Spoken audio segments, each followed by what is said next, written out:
Друзі, привіт!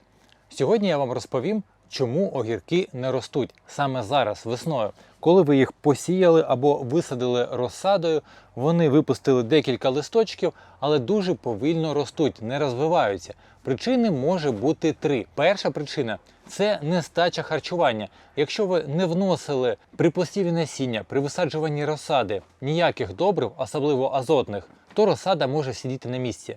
Але це не головна причина. Також може бути таке, що огірки не можуть засвоїти це живлення, якщо ви його вносили. І далі відео я допоможу вам вирішити цю проблему.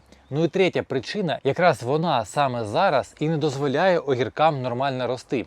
І, мабуть, вона сама найголовніша. Це те, що холодно на дворі. Огірки, які ми вирощуємо в теплиці, на вулиці, зараз весною у нас у Харківській області температура повітря в день максимум буває плюс 15, а вночі вона опускається до плюс 5 градусів. Це дуже мало. Огірки починають нормально рости при температурі повітря плюс 15, як мінімум. Тому вдень вони ще якось ростуть, але вночі вони сидять на місці, тому що холодно і ґрунт також холодний. І в цьому випадку нічого не допоможе. Ні підживлення, ні обробки. Немає температури. Рослина огірка не розвивається при таких температурах. Потрібно почекати.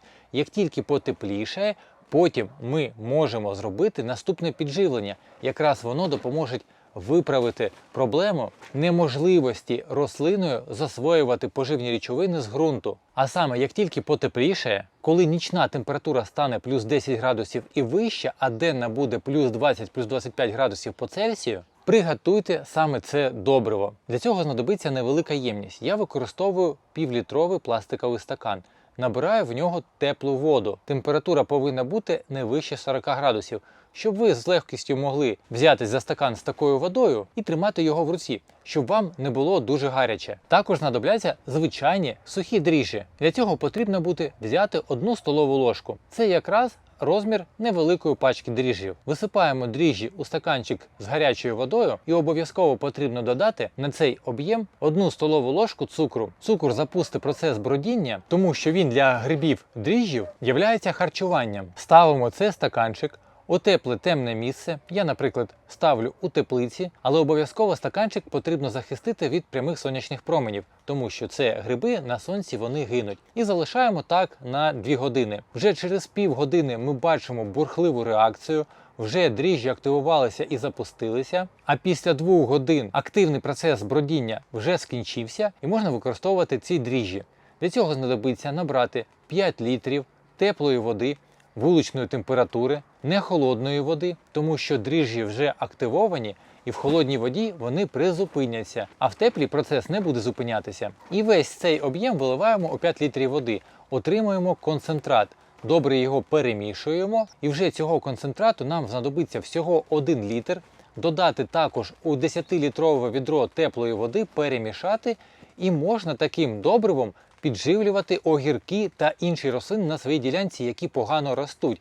Тому що саме дріжджі, коли вони попадуть у ґрунт під ваші рослини, вони будуть активно харчуватися, а завдяки процесам їх життєдіяльності вони будуть створювати багато добрив, які будуть легко засвоюватися кореневою системою рослин – огірків, перців, баклажанів. На томатах я цей розчин не використовую, тому що неодноразово стикався з жируванням томатів. Це коли рослині томату дуже багато живлення, вона починає рости товстою та великою, а квітки у таких томатів опадають і врожаю дуже мало. Тому, якщо ви захочете застосовувати на томатах, робіть це з обережністю. А під одну рослину потрібно вилити всього 1 літр такого живлення. Але попередньо, як я вже неодноразово розповідав у своїх відео з підживленнями, попередньо за годину ми поливаємо всі свої рослини чистою водою, а тільки потім підживлюємо. Таким чином, будь-яке підживлення швидше засвоюється і розповсюджується по всьому вологому ґрунті. І повторюся,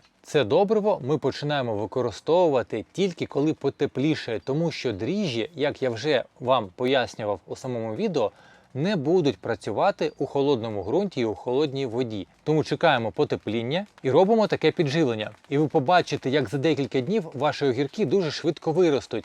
А зараз, якщо у вас ще будуть холодні ночі, плюс 5 градусів по Цельсію або нижче, то потрібно огірочки як у відкритому ґрунті, так і у теплиці накривати пластиковими відрами або робити над ними яке-небудь накриття, наприклад, з агротканини, щоб вночі сама рослина не підмерзла і не постраждала. Тому, друзі, якщо інформація з цього відео була для вас корисна, поставте лайк. Не забудьте поділитися цим відео з друзями, а також підписуйтесь на мій канал, щоб не пропускати вихід нових відео.